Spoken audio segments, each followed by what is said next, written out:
Mais um episódio do Vai Que Pode, hoje recebendo o Tirso Neto, 28 anos de rádio, Rádio Cultura, um dos ícones da comunicação catalana, participando com a gente do Vai Que Pode. Tirso, obrigado pela presença, mas antes, Bruno, boa noite para você, mais uma edição. Hoje estamos recebendo, deixa eu ajeitar esse microfone aqui para ficar bonitinho, o que quem sabe faz ao vivo, né? A gente vai estar no ar na terça-feira. Hoje recebemos aqui conosco um ícone do rádio catalano e do esporte, da locução, do comentarismo, do esporte, do estado de Goiás. Tirso Neto. Como é que você fala, Tirso, a vinheta lá? Primeiramente, prazer estar aqui com vocês, parabenizar vocês pela iniciativa, você, Bruno, Ricardo, e inclusive é meu irmão, né? Por ossos do destino. Começamos praticamente juntos no rádio, eu um pouquinho mais cedo por eu ser mais velho.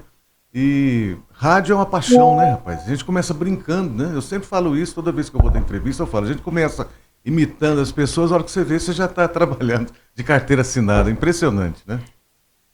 Tirso, e como começou toda essa história de gostar de rádio, de fazer rádio para você? Olha, desde criança, o meu pai sempre foi um ouvinte de rádio. Eu me lembro que ele ouvia o Zé Bétio lá em casa, isso no início dos anos 80. Inclusive Desse fato, esse radinho aí, motorrádio. Motorrádio, exatamente. Um belo dia, rapaz, eram umas 6h30 da manhã, eu devia ter uns 11 anos de idade. Meu pai não falou nada pra mim não, eu ouvindo o rádio lá, o Zé Bétio fala assim, agora vamos a Goiás, Catalão, vamos falar com o Antônio. Eu vi o meu pai falando ao vivo com o Zé Bétio. Aquilo ali pra mim foi maravilhoso, fiquei encantado, né? Então, daquele tempo para cá, eu passei a admirar o rádio. Depois, o rádio esportivo, né? Rádio Globo, naqueles programas lá, Panorama Esportivo, Giro Esportivo da Tupi. E aquilo ali virou uma paixão, mas eu não sabia que no futuro eu ia me profissionalizar. Eu pensei que eu ia ser jogador de futebol, mas o futuro me levou para o mundo do rádio, né? Também era meu sonho, Tirso. Quando eu era criança, nos longínquos anos 80, pouca gente viveu os anos 80 como a gente viveu, né? Como ano gostoso, época gostosa que a gente se divertia. Eu ouvia Luiz Penido, ouvia José Carlos Araújo, Giro Esportivo, Panorama Esportivo, Washington Rodrigues, essas escolas do rádio. Então nós tivemos o prazer de ter o mesmo bom gosto. Parabéns, Tirso. E como é bom te ouvir no rádio desde que eu cheguei em Catalão, em 2007. Nós já estamos em 2024. Em 2007 eu conheci esse camarada nos microfones da rádio. Você que inclusive fez algumas participações com a gente lá Foi na quando rádio, o Velomar né? foi prefeito. A gente sempre fazia o programa de esporte. Eu estava lá com o Márcio Machado. Nosso amigo hoje que mora nos Estados Unidos, Márcio. Ele está nos Estados Esse podcast Unidos. vai chegar nele. Ele está lá na Um América, abraço virou pro cidadão Márcio. americano, Márcio. O carioca Márcio Machado, né? Torcedor do Fluminense. Exatamente. Doente, fanático no Fluminense. Ele tá feliz, né? Passado ele tá feliz, né? Esse ano. Não, 2023 e 4, 3 que ele tava feliz. Quando foi campeão da Libertadores, né? É. Então assim eu comecei, né? Aí, passado mais alguns anos, eu até estive na Rádio Liberdade, fiquei uma semana lá na Rádio Liberdade. Eu era muito jovem, eu tava querendo jogar futebol, aí eu não quis nem continuar lá. Aí fui jogar futebol, mas aí já é outra história, depois a gente vai contar uma história mais longa. Eu joguei no futebol amador aqui, tive uma oportunidade até no futebol profissional, no Novo Horizonte Pameri, mas não era minha praia, vamos dizer assim, né? Eu bandiei mais pro lado do rádio, logo no início que eu comecei a jogar futebol. Aí, há 28 anos atrás, né, dia 1º de janeiro de 97, eu estava assinando minha carteira na Rádio Cultura e tô lá até hoje, né? E já passei por todos os programas, a gente fala futebol, esporte, não é só isso, já passei por jornalismo, sertanejo, para rádio do interior. É poliglota, assim. todo mundo faz tudo no rádio. É interessante vocês falando sobre ídolos, pessoas que vocês gostam, referências. Para você, Tirso, as suas referências no rádio. Olha, minhas referências, passando pelo esporte primeiro, né? José Carlos Araújo, um dos maiores, né? Osmar Santos, outro também que fez escola, né, rapaz? Eu ouço as gravações dele e falo, pô, mas como é que chega num timbre, né? Num nível desse aí? Era quantas palavras por segundo que ele falava? Acho que era 15 ou 16, não sei. É uma coisa assim, né? Aí, isso lá no Rio, São Paulo. Agora aqui em Goiás, um cara que me inspira até hoje, é meu amigo particular, e eu, inclusive, quando eu comecei a narrar futebol, eu peguei muitas dicas com ele, que é o Ronair Mendes, que está na Bandeirantes de Goiânia, e já passou por todas as rádios lá, acho que atualmente ele está na Bandeirantes. foi uma referência, é uma referência para mim. Esses dias eu até falei com ele, a gente lembrando daquela época, quando a gente estava começando, né? E ele hoje é o maior narrador esportivo, sem desmerecer os outros, mas tem gente boa aqui em Goiás, claro, mas eu acho ele um dos, para não dizer, né, não dizer que é o melhor, mas um dos melhores narradores de Goiás e um dos melhores que eu já ouvi, e é uma referência que eu tenho. É mérito dele, né? Isso é importante a gente falar isso. A Rádio Cultura, Tirso, a gente sabe que existe toda uma estrada da Rádio Cultura, a rádio que pertence aos padres, aos freis, né? Como você, durante todo esse tempo, 28 anos na Rádio Cultura, viu essa transição, essa modernização da Rádio Cultura, que começou há muitos anos atrás, há mais de 50 anos, para uma rádio moderna, tecnológica e que realmente se importa com o ouvinte? A rádio completou agora, no final do ano passado, dia 31 de outubro, completou 70 anos. 70 anos. 70 anos. Uma rádio evangelizadora, uma rádio dos padres, sempre foi. Lá no iniciozinho, não. Ela foi comprada pelo o professor Chaúde e o irmão dele, né? Os padres compraram dos dois e aí chegou nos 70 anos de rádio. E agora, a rádio sempre caminhou no lado, na frequência AM, né? Ficou muitos anos na AM, e o AM sempre teve um diferencial negativo comparando com o FM, por causa de quê? A qualidade de som. Não pela programação, pelos locutores, né? Sempre foram bons, sempre tivemos grandes profissionais lá no AM em geral. Mas depois que surgiu o FM, o AM ficou meio que deixado de lado. Foi esquecendo. Foi ficando esquecido, né? E depois surgiu um problema aí com os aviões, parece que estava dando interferência. Aí teve que fazer a digitalização, né? Digitalização. Aí o governo federal conseguiu repassar para as emissoras para que todas fossem FM. E foi quando a Rádio Cultura migrou para o FM. E agora, no ano passado, foi feita uma reforma geral lá, na parte por fora, por dentro também, microfones novos, tudo novo. E para a gente que está lá atualmente, a gente chega lá, a gente fica, até hoje, mesmo depois que inaugurou, a gente fica encantado com tudo de novo, né? Diretoria, da pessoa do Vitor Almeida França, que é o atual diretor, e toda a equipe, o Eliomar Santos, nosso diretor artístico lá. Então foi realmente uma virada de chave lá, né? E hoje a Rádio Cultura é uma das mais modernas do interior do Brasil, né? Em termos de estrutura, é uma das mais modernas. E as outras também, né? Também fizeram uma remodelação. A modernização chegou para todo mundo. Para todo mundo, a Rádio Liberdade, né?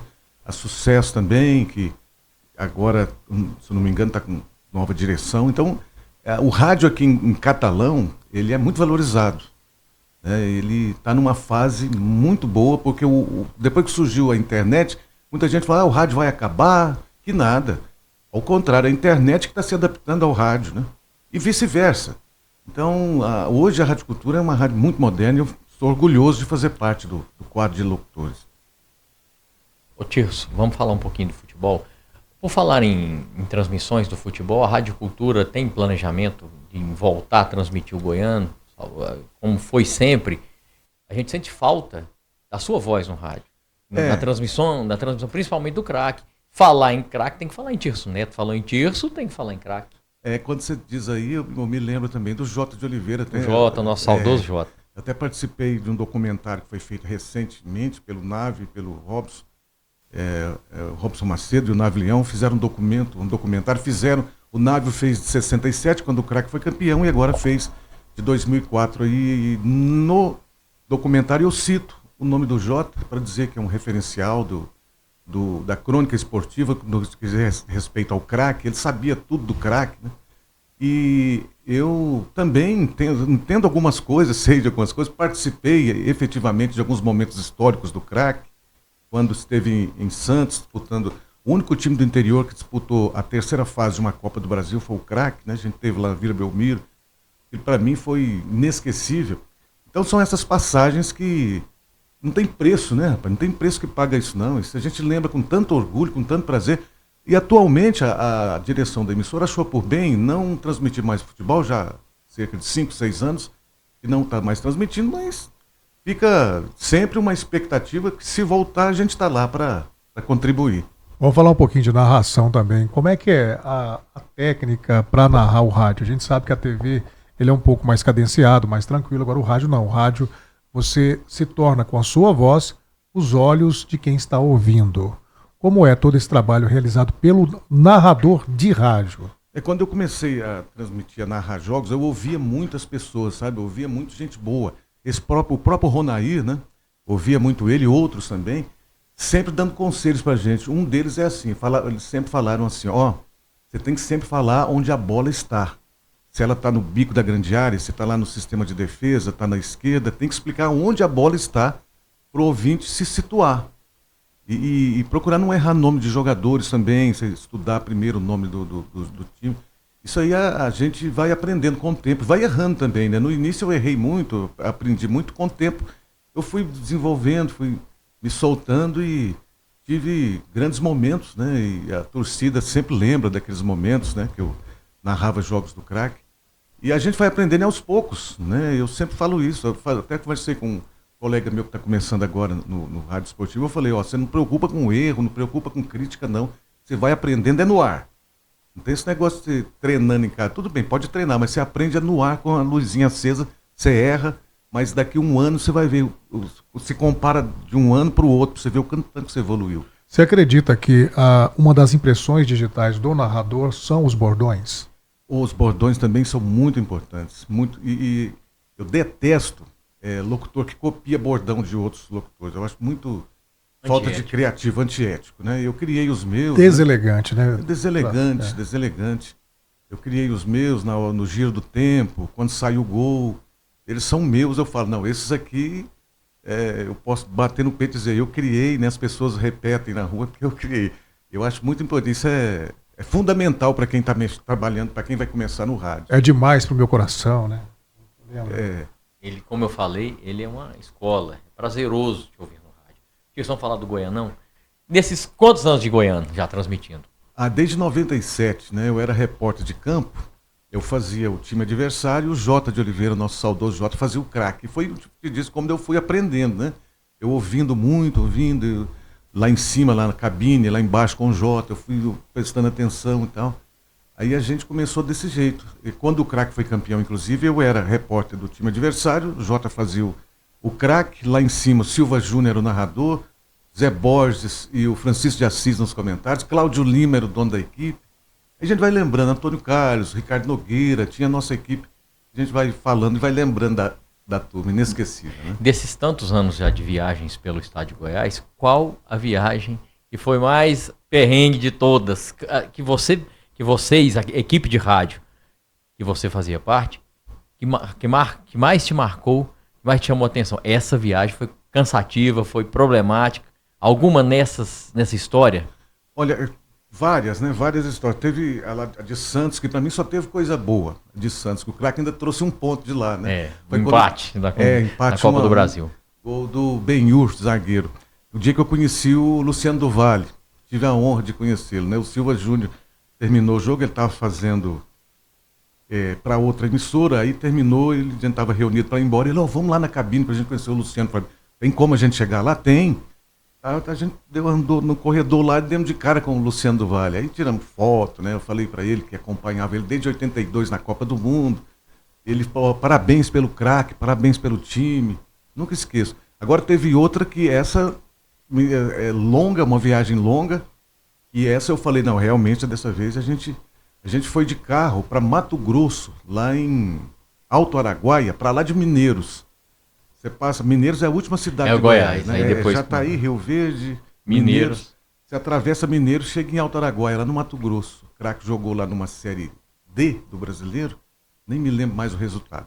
Mas foi uma viagem super longa, cansativa. Esse dia eu falei, realmente, dessa vez a gente foi longe. Então é algumas assim que a gente lembra, né? Campeonato Goiano, desses tantos que você já participou, saudade de algum que te marcou? Com certeza esse do título. Esse campeonato 2004. 2004, né? Só coisas boas, só lembranças boas, né? Guaru, por exemplo, né? Que moleque bom de bola, né, rapaz? 22 anos, né, na época. Quando ele estava no craque. Me lembro do primeiro jogo dele. Primeiro ele jogou na segunda divisão, né? Depois o craque subiu e ele continuou para jogar na primeira. No primeiro jogo dele, jogaram uma bola para ele já matou no peito, ele já saiu driblando e quase fez o gol. Falei, mas que isso? Onde é que eles arrumaram esse moleque? Depois, futuramente, ele veio ser campeão goiano com o craque, né?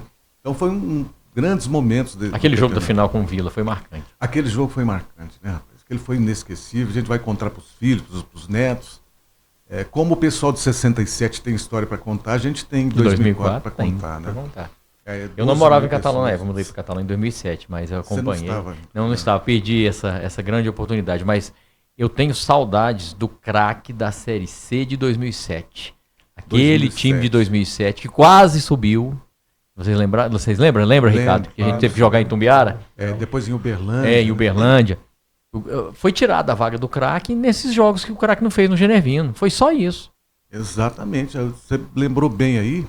Em 97 o craque ficou 10 minutos classificado. Em 2007. 2007. 10 minutos classificado na Série B do Brasileiro. Que aí já começaria a entrar uma verba maior, o craque já seria consolidado um time grande, principalmente na parte financeira. E o craque, naquele ano de 2007, ele disputou a vaga até na última rodada com times como Bragantino, Guarani, Vila Nova, Atlético, acho que estavam os dois, né? O Vila e o Atlético, no mesmo ano. Tinha times do Nordeste muito fortes. E o craque, na minha maneira de pensar, no meu jeito de analisar, foi tirado a vaga do craque a partir do momento que o craque não pôde atuar mais no Genervino. Eu lembro de um jogo com a América aqui, América do Rio. Eu estava no jogo, eu lembro. Super lotado, o Genervino da Fonseca estava super lotado. E o craque, acho que foi ida e volta, né? Eu não lembro os placares, mas o craque goleou a América lá no Rio de Janeiro. Inclusive um detalhe, o pai do Romário, que é torcedor fanático, ficou América. Bravo, chegou nos caras e falou, mas como é que vocês pedem pro craque? O pai do Romário teve uma história dessa quando o craque ganhou lá. Outra partida marcante também foi a subida do craque da D para C. Não foi? Foi alguma coisa assim que o Márcio Machado foi lá em... lá em Nova Friburgo. Nova Friburgo, contra a Friburguense. Eu não lembro o ano, não lembro assim, mas você podia... Vou forçar sua memória um pouquinho. Não, com certeza, a gente vai falando, vai lembrando. Né? Eu lembro que a gente foi de van, fomos com os torcedores, a imprensa, foi todo mundo, daqueles apaixonados, né? Umas 12 pessoas mais ou menos. Aí chegou lá, a gente deu uma volta lá no estádio, conhecendo a sala de troféus, tudo, nessa região serrana. Foi lá que há 2 anos antes havia acontecido aquele desastre com natural. As chuvas, com enchentes. Eu até me lembro que a gente passou de frente uma montanha, tinha uma placa que aqui morreram 11 famílias. É as coisas que ficam na memória da gente, né? Aí começou o jogo, o craque precisava... tinha vencido aqui por 3, acho que é mais ou menos mais isso. ou menos, né? 3-1 ou 2-1, eu não lembro. Uma coisa assim, se fizesse um gol lá, ele estaria classificado. Né? Aí eles fizeram 3-0 no craque, o friburguense. No final, o craque vai lá e faz um gol. Com esse gol, o time classificaria. Aí um colega nosso lá da imprensa, não vou nem citar não, porque não sei se ele vai permitir citar o nome dele, ele pegou e no microfone começou a... Cadê a friburguense? Os torcedores estavam perto, queriam entrar na cabine para pegar a gente lá, né? E com muito custo lá conseguiram, a gente trocou as camisas com o pessoal da imprensa lá para confundir os torcedores. Tudo isso aconteceu lá esse dia. E o craque subiu para a Série C, inclusive com reportagem na o craque foi vice-campeão da Série D na época. Esporte, foi uma reportagem magnífica do Globo Esporte. Quem quiser pesquisar no YouTube, a reportagem está aí do Globo Esporte. Só colocar craque friburguense que vai aparecer. Foi nota 10 aquele jogo. Tá na memória. Tá na memória. Nós viemos de lá classificado, né, para a Série C. Foi maravilhoso, né? Tanto os torcedores como a imprensa. Era tudo misturado ali, era todo mundo. Ô Tirso, você que vive e respira 24 horas, assim, até há pouco tempo viveu e respirou o craque de Catalão nas suas peripécias em vários campeonatos.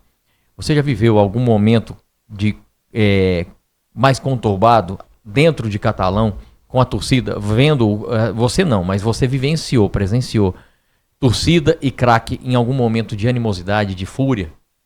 Já vi assim, nada assim que causasse violência física, acho que isso eu não cheguei a ver não, mas xingamento, burro, segunda divisão, eu já ouvi muito torcedor, segunda divisão, né?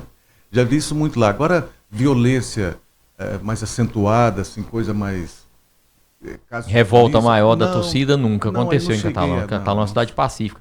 A revolta existe, né? Quando não tem resultado, quando a equipe não corresponde, vai existir. Agora, momentos de... Igual aconteceu uma vez com o Curitiba lá, o Couto Pereira foi todo depedrado pela torcida. Isso que, graças a Deus, em Catalão não. nas suas andanças também. Algum jogador te chamou a atenção e falou, esse aqui não vai render não, mas estourou. O Vitor, lembra do Vitor, lateral aqui do... Sim. O Vitor é natural de Catalão, não? Não, ele é do Pará, né? Ele veio para jogar no time de juniores, veio como muitos outros vieram. Ninguém imaginava que ele ia explodir. E, de repente, ele lá na lateral direita, né? Começou com aquele futebol dele, ele gostava muito de levar a bola para o meio campo, em vez de levar para a lateral, não. Ele carregava para o meio campo e rendia, distribuía o jogo. Distribuía e rendia os jogos, as partidas. Tanto é que o Goiás levou ele, né? Aí Depois foi pro Cruzeiro. Foi pro Cruzeiro, ele chegou a ser o segundo melhor lateral do Brasil, né, no Campeonato Brasileiro. Palmeiras. Teve no Palmeiras também. Foi uma das joias que o futebol catalano lapidou? Foi, por isso que... Tem mais alguma que você pode destacar? Atualmente, na base, não, mas agora eu tenho informações que a base vai vir forte agora, do craque. Assim que terminar o Campeonato Goiano, a gente tem informações que agora foi criada a Cidade do Leão. Terminando o Goianão, os jogadores vão embora, porque não vai ter calendário, porque não tem série, Tem série D esse ano. brasileiro.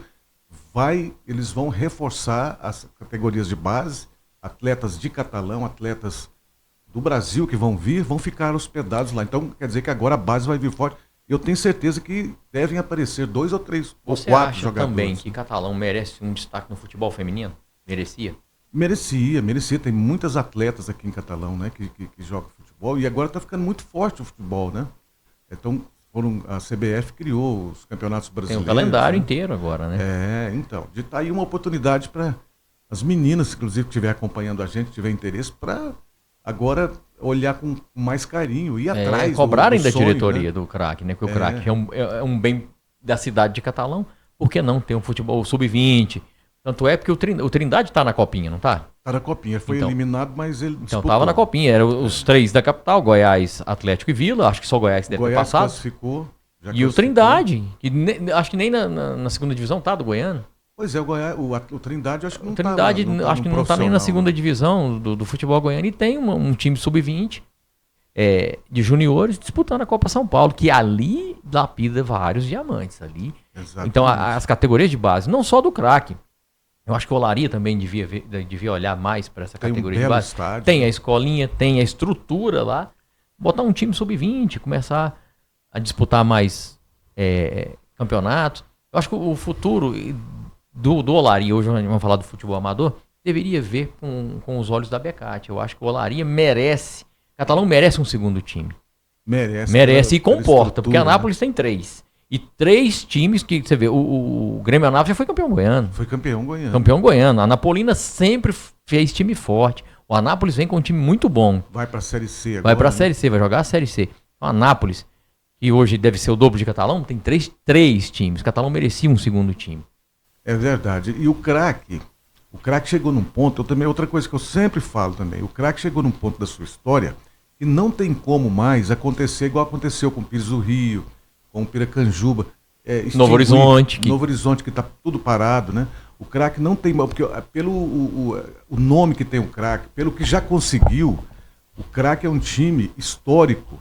Ele por obrigação tem que estar no Goiano. Tem que estar no profissionalismo, sabe? Pela história que ele já tem, independente de qualquer outra coisa, de classe política, né? De equipe, de grupo político, independente disso, tem que ter um time profissional e os empresários precisam apoiar mais.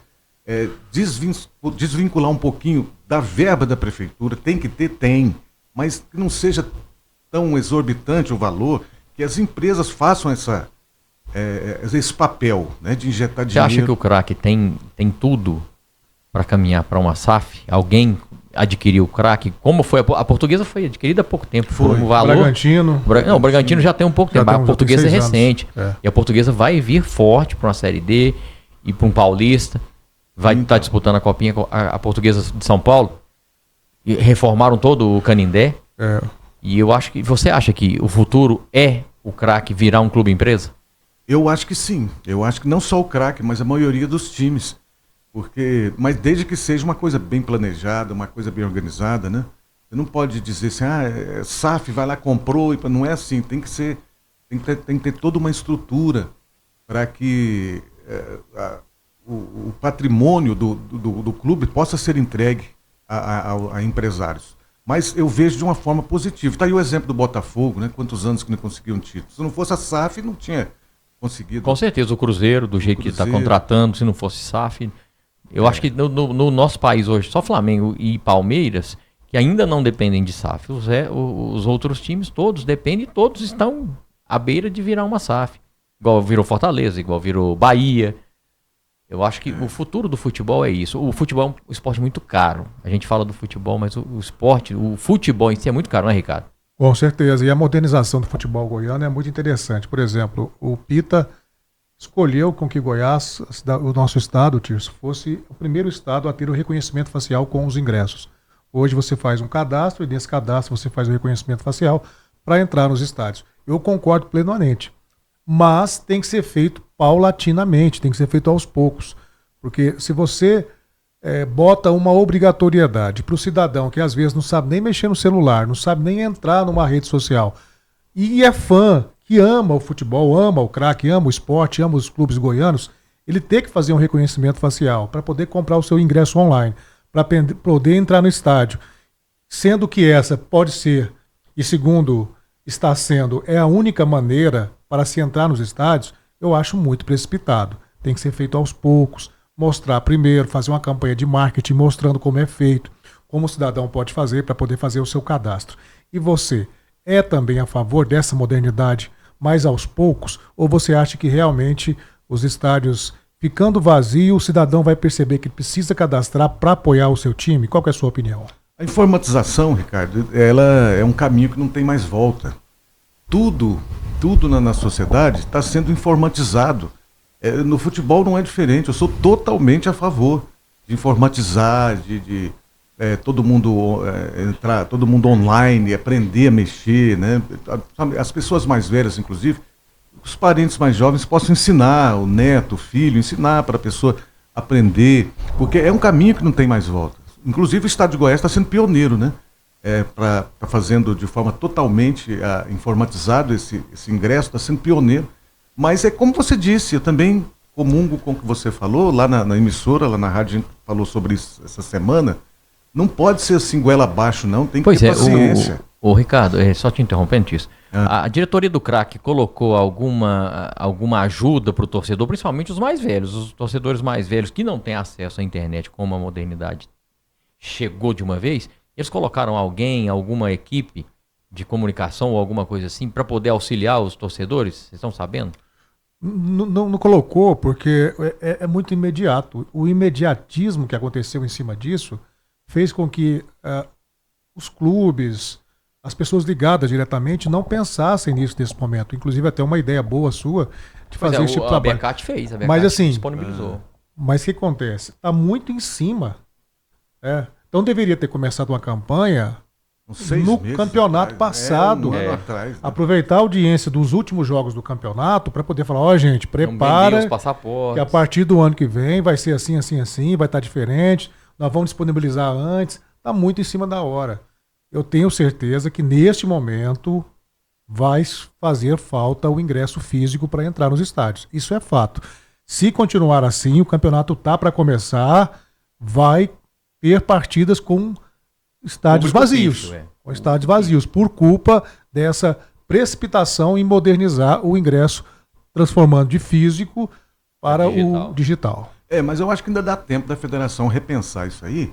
E pelo menos nessa primeira fase, deixar normal, deixar facultativo. Facultativo, né? Quem quiser escolher, escolhe pelo digital. Ou então vende na hora. Né? Acho que não, eu vejo muita reclamação no Instagram aí, dos clubes do futebol goiano. Parece que todos os times estão enfrentando dificuldade. Congestionamento do site, o pessoal não tem até pouquíssima informação. Alguém da diretoria da BKT disponibilizou uma pessoa lá no estádio deles para ir fazendo essa compra online para o pessoal, mas não sei até quando, como que isso rendeu ou não. A gente faz até o convite para eles, né? Porque é complexo. Você tem que entrar no site da federação e você tem que ir lá no lugar específico, e nesse lugar se fazer todo um cadastro, e após esse cadastro, você sendo aprovado, você faz o reconhecimento facial como se fosse abrir uma conta de banco. Você tem que fazer reconhecimento facial. Exato. E em seguida, você tem que escolher os jogos que você quer ver. Então é muito complicado, isso tem que ser feito devagar. É claro, dá certo demais. A agilidade vai ser gigantesca. Você não precisa parar para poder mostrar o ingresso e conferir, pegar QR Code. Não precisa disso mais. Seu rosto passa você na catraca. Mas precisa se ter tranquilidade para que as pessoas se adaptem a toda essa situação. Então vai um recado para a federação, né? É o Ronei, que é o presidente, né? Um recado para ele voltar atrás e fazer essa primeira fase de forma facultativa, de teste, né? Para depois na segunda fase aí sim começar. Você citou aí a Becate, quero parabenizar. Um adendo. É um adendo aqui, quero parabenizar a diretoria da Becate. Estou impressionado com a rapidez da ascensão da Becate, né, rapaz? Até pouco tempo estava disputando a 3ª divisão, um time totalmente desconhecido. Disputou, teve uma época que ela subiu, depois não conseguiu disputar a 2ª, né? Depois tentou de novo, subiu para a 2ª divisão. Imediatamente já subiu para a Acho que a Becate foi campeã da 3ª divisão invicta, né? Foi invicto, inclusive. Eu me lembro que teve uma época que tinha um Nonato centroavante. Lembro. Né? Ele foi artilheiro nas três categorias. E ano passado ela sobe para a 2ª. Depois agora é vice-campeão da 2ª. Vice-campeão, né? E agora vai disputar a primeira. Eu estou impressionado com a organização. Parabéns a toda a diretoria. Eu quero depois ter o prazer de assistir um dos jogos da Becate em Ouvidor. E eu ouso falar, Bruno, Tirso e também internautas, que esse campeonato goiano, mesmo sendo o primeiro da Becate, ela vai surpreender muita gente aí com o seu jogo. Ela não cai, ela vai ficar na primeira. Ela vai surpreender muita gente, viu, Bruno? Eu acho, no meu íntimo, que a população de Ouvidor vai abraçar a Becate de uma tal maneira, que é um evento. Ouvidor nunca viu Goiás, nunca viu Atlético, nunca viu Vila, vai ter esse acerramento com o Craque, que é vizinho. Para eles vai ser igual foi o Novo Horizonte em Pameri, que foi vice-campeão goiano 2 vezes. E na 4ª rodada do Campeonato Goiano, nós vamos viver um momento histórico. Craque e a Becate dentro do estádio de Ouvidor. Vai ser um momento histórico para nós, para Ouvidor e para quem torce pelo futebol regional. A única vez que aconteceu isso foi Craque Comercial na 2ª divisão. Já aconteceu. O Comercial disputou a 2ª divisão, jogou contra o Craque. Agora em 1ª divisão é histórico. É histórico, 2 times da região. E é muito bom a gente saber que tem vizinhos nossos. Eu me sinto lisonjeado. Eu gostava tanto de ir para Ipameri para ver o Novo Horizonte jogar. Tive o prazer de ver o Novo Horizonte ser vice-campeão goiano 2 vezes. Seguidas, né? 2 vezes seguidas, 2 vezes perdeu para o Goiás as 2 finais. E a gente faz até um apelo para os ouvintes, para os amigos de Ipameri, não deixar o futebol morrer. O Pires do Rio voltou com muito custo agora. Está na terceirona. Né? Agora o Novo Horizonte tem que voltar. Faz parte da história do futebol goiano. É um dos times mais tradicionais do interior de Goiás, é o Novo Horizonte. A gente faz o apelo para o prefeito, que foi reeleito, o Jânio, né? Vamos pensar, vamos dar as mãos para a diretoria do Novo Horizonte, vamos voltar com o Novo Horizonte, porque faz parte do nosso domingo. Inclusive o Tirso já jogou no Novo Horizonte de Ipameri e teve uma história muito interessante lá. Conta pra gente um pouquinho, Tirso, dessa história. Eu joguei em 93, joguei no Novo Horizonte de Ipameri, tive essa oportunidade, jogava aqui no Comercial e tive a oportunidade, Márcio Fleury me levou para lá por intermédio de um amigo que eu tenho aqui, até hoje é o pastor Marcelino da Igreja. O presidente era o Sérgio, né? O presidente lá, o doutor Sérgio Albernaz, se não me engano é o presidente, ele é de honra, o presidente atual, ele tem um cargo lá até hoje, né, o Sérgio Albernaz. Aí eu tive lá em 93, cheguei a jogar contra o Goiatuba, joguei contra a Napolina lá em Anápolis, a gente ganhou da Napolina lá na época, joguei contra o Séries aqui na última rodada, cheguei até a fazer um gol, né? Mas o rádio falou mais alto, né, na minha vida. Eu tive a oportunidade de ir para outros clubes, até para o América do Rio, estava encaminhado através do Rogério Carioca, me encaminhou para o América e eu resolvi desistir. Foi quando eu entrei para o rádio, né? E estou até hoje, já estou esses 28 anos aí com muita alegria, com mais alegrias do que tristezas. A gente tem observado muito também dentro da tecnologia, falando em modernidade, ainda continuar falando sobre isso, a inteligência artificial. A gente tem percebido que vários influencers, várias pessoas que são renomadas na rede social, eles estão usando muito as locuções com IA, com inteligência artificial. Você acredita que a inteligência artificial, com esse trabalho todo digital que é feito, artificial, vai um dia substituir a sensibilidade de uma voz de um locutor, de um narrador de futebol, de um ator de novela, de um interlocutor, seja ele qual for? Não acredito. A IA, ela pode contribuir, engrandecer, colaborar, né? Corroborar. Agora, substituir, eu não acredito, não. Nada substitui talento, não tem essa frase célebre, antiga, né? Nada substitui um talento humano. Eu acho que... Na comunicação existe uma grande sensibilidade, né? Acho que essa sensibilidade Inclusive, essa entrevista nossa aqui, por exemplo, é um conhecimento muito grande que o Bruno tem, que você tem, que eu tenho, que os nossos internautas têm. Não tem como ser substituído pela máquina. Porque é algo que você viveu, é algo que você usa a sensibilidade, usa o sentimento para colocar.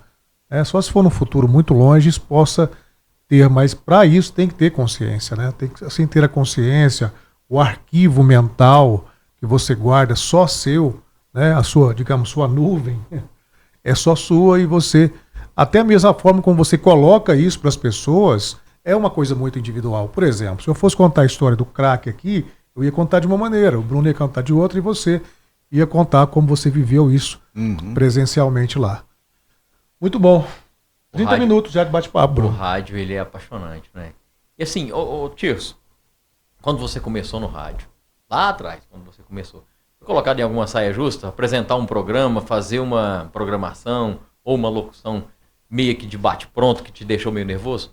Ah, com certeza. Lá no início tem umas histórias muito pitorescas, né? Muito engraçadas. Eu lembrei de uma aqui. Na época a gente tinha lá as placas da tarde, era o jogo do bicho, né? Aí era do 5º ao 1º prêmio. E os locutores chegavam lá, o rapaz chegava com o jogo do bicho lá, os resultados, aí falava, né? Começava pelo 5º, 4º, 3º, 2º e 1º, né? A Tupi faz isso até hoje. Faz isso até hoje. No rádio do Rio de Janeiro. Eu, curioso, não era locutor ainda, mas eu ia lá, né? E gostava de vez em quando dar uma palhinha lá. Eu falei, deixa eu falar esse jogo do bicho aí. O que eu fiz? Eu fiz ao contrário. Eu falei do primeiro ao 5º. Rapaz, mas deu um problema. Um problema até explicar. Né? Eu me lembro disso aí. Isso é lá no iniciozinho, há 28 anos atrás, quando eu comecei. É gostoso demais. O rádio, né? ele tem momentos, nuances profissionais que deixaram saudade no rádio. Além do nosso saudoso Jota de Oliveira. Mais algum que você trabalhou, que você sente falta? E outro, primeiro, importante a gente dizer uma coisa também, aqui no finalzinho do nosso bate-papo, do nosso bairrismo, né? A gente poderia citar nomes nacionais, nomes internacionais, mas é bom, eu me sinto tão bem quando a gente cita gente nossa, né? Verdade. Gente nossa, gente daqui. Do convívio, do nosso tomar convívio, café junto. De grandes profissionais. Então eu tive a oportunidade de trabalhar, Batuíra Borges, Manuel Silva, que era um apaixonado no rádio. Farid Narras. Tantos outros, né? Que já nos deixaram, o Jota agora recentemente. Você chegou a trabalhar com o Batuíra Borges? Cheguei a trabalhar com ele, né? No Noite Sertaneja. Chegou a trabalhar com o Wilson Naves, não? Não, o Wilson não cheguei a trabalhar, eu era ouvinte dele, né? Recentemente perdemos um locutor aqui da Liberdade também, né, o Ricardo? O Eliar. O Eliar. O Eliar. Lázaro. Grande amigo da gente, né, cara? Lázaro Sempre que eu Antônio. encontrava com ele, altos papos, dois veteranos conversando ali, eu falava, Eliar, você é o mais antigo que tá no ar, ele é mesmo, cara. E essa nova geração, você quer a opinião dos dois, sua e do Ricardo, essa nova geração, Ricardo, de locutores, principalmente aqui de Catalão, vamos ser bairrista, destaca algum que possa se despontar por aí, dessa nova geração que está nos rádios? Pode ser das 3 rádios, né? 4 rádios que a gente tem aqui. Só fazer uma colocação antes de entrar nesse mérito do LA. O LA foi um descobridor das madrugadas. Ele descobriu um nicho grande que foi esquecido por muito tempo, que somente as capitais faziam, que era locução de madrugada. O LA descobriu isso, fez com que tivesse uma grande audiência, e dessa grande audiência ele fez um grande programa muito querido na zona rural, nas cidades, porque ele não começava às 5 da manhã, ele começava às 2 horas da manhã, às vezes até antes, para fazer toda uma programação de madrugada. E isso foi um grande diferencial do LA, que infelizmente acabou aí, né, morrendo e deixando muita saudade dos companheiros de trabalho. Eu falo assim como um grande amigo, um grande irmão que eu tive lá na Rádio Nova Liberdade. Para falar sobre a nova safra, os contemporâneos, né? Eu fico muito feliz em ver locutores despontando na locução, só que na locução musical eu tenho percebido que não tem aparecido muitos. Né? Tem a galera que tem medianos para cá, de 10, 15 anos para cá. Agora, no jornalismo, eu tenho percebido que algumas pessoas têm se mostrado entusiastas, né, com relação ao rádio, mas o jornalismo ele tem que se tomar muito cuidado. Eu ia falar isso agora, tem que ter muito cuidado. Muito cuidado, porque quando você abre o microfone, você não está falando no espetinho, você não está falando no bar, você está falando para 200 pessoas, 400 mil, 2 mil pessoas, 50 mil pessoas. Então a pessoa confia em você. E no jornalismo, diferente do musical, você aos poucos, quando você entra, você vai ganhando uma credibilidade. E quanto mais você divulga, quanto mais você traz informações importantes, quanto mais você leva a notícia para o cidadão, mais ele vai confiando em você. E essa confiança, do mesmo jeito que para ser construída demora, existe a contramão de para ser destruída, você destrói em 10 segundos com uma notícia errada. Então tem que tomar muito cuidado, a linha jornalística tem que ser seguida, tem que ouvir todos os lados, tem que saber qual é a verdade, para você abrir o microfone e anunciar qualquer tipo de notícia. Eu sei que hoje o mediatismo ele acontece principalmente nas redes sociais. Às vezes um blog ou uma rádio vê um acidente, coloca primeiro a foto do acidente para depois descobrir o que aconteceu. Desculpa, mas isso é errado. Quando você vai anunciar, você tem que trazer a informação inteira. E tem as famosas fake news. Exatamente, também, que tem destruído muito. Então, assim, eu torço muito para que os profissionais de catalão que estão começando, ou aqueles que continuam, principalmente no jornalismo, eles precisam ter muito cuidado com as fake news, muito cuidado com o jornalismo imediatista, que é perigosíssimo, porque realmente pode trazer o caos. E você construindo uma credibilidade para as pessoas, trazendo essa mentira depois que você construir essa credibilidade, você só não vai perder a credibilidade com essa mentira, mas também você pode causar coisas piores, né, no anúncio de uma simples notícia. Por quê? Porque você mesmo conquistou a confiança do cidadão, né, Tirso? Exatamente. Aquele ditado, uma mentira dita muitas vezes, acaba virando uma verdade. Então a gente tem que tomar muito cuidado, né? Muito cuidado para a gente sempre ficar do lado do povo, mas sempre respeitar também os gestores que estão lá para poder dirigir a cidade, né? A gente tem que ter um equilíbrio, sempre ficando do lado do povo, mas tem que ter um equilíbrio. Atualmente eu estou lá no Alvorada Sertaneja, às 5 da manhã, e fico até às 6h45, depois eu continuo com o pessoal do jornalismo, para a nossa equipe lá, o Fernando Garcia, o Assis Humberto, o Badinho Moisés, que agora está com a gente, a Gabriela Andrade, Maria Eduarda, a nossa equipe. E atualmente eu fico até às 10 da manhã, mas sempre que precisa de mim eu estou lá em outros horários, né? E para mim é muito gratificante. Eu já cheguei num ponto que não tem como mais eu voltar atrás. Agora eu vou seguir daqui para frente. Daqui para frente, o resto da minha vida nessa área aí. Mais de meia hora de bate-papo. Satisfeito, Ricardo? Ótimo, muito Esprememos bom. Pro seu irmão aqui? Muito bom bate-papo. A gente tem que trazer mais amantes do esporte. Eu quero fazer um podcast tudo todos de esporte pra gente ficar aqui 2 horas batendo papo e bebendo coca. Assim, para mim foi mais fácil, porque tudo que foi dito aqui, principalmente pelo Tirso, a gente já conversa em casa. Então, esse conhecimento que ele tem, essa sabedoria, não só pelo know-how, mas ele é um estudioso não só do rádio, mas o Tirso é um estudioso da vida, da comunicação, de outros assuntos também. E isso é muito bom, né? A gente ter essa curiosidade, né, Tirso? Entender o mundo, seja em qual época for, né, Tirso? Entender o comportamento humano. Eu digo uma coisa que eu sempre falo também, Bruno e Ricardo, que você saber conviver com as pessoas é uma arte. É como se você soubesse pintar um quadro, né? Como se você soubesse tocar um violino, é uma arte. Conviver, saber ouvir, saber ponderar, chamar atenção quando precisar, saber ouvir uma crítica quando precisar. Então é uma arte a gente saber conviver com as pessoas. E para finalizar, eu quero parabenizar vocês mais uma vez pela iniciativa, porque a gente está falando de tanta modernidade, de tanta de informatização em tudo. Vocês tomarem essa iniciativa aqui é maravilhoso. Vocês estão caminhando, vocês estão além do tempo de vocês. Enquanto pessoas não estão nem pensando nisso, em criar podcasts, em criar canais no YouTube, vocês já estão saindo na frente. Então, parabéns e obrigado por vocês terem lembrado de mim. Com certeza, foi um nome unânime para a gente falar aqui no nosso podcast. Obrigado, viu, Tirso? Seja sempre bem-vindo. Quiser bater papo, quiser conversar. Os cortes da internet sempre também estarão aí. Agora você está eternizado para a internet, para o mundo. Não é isso, Ricardo?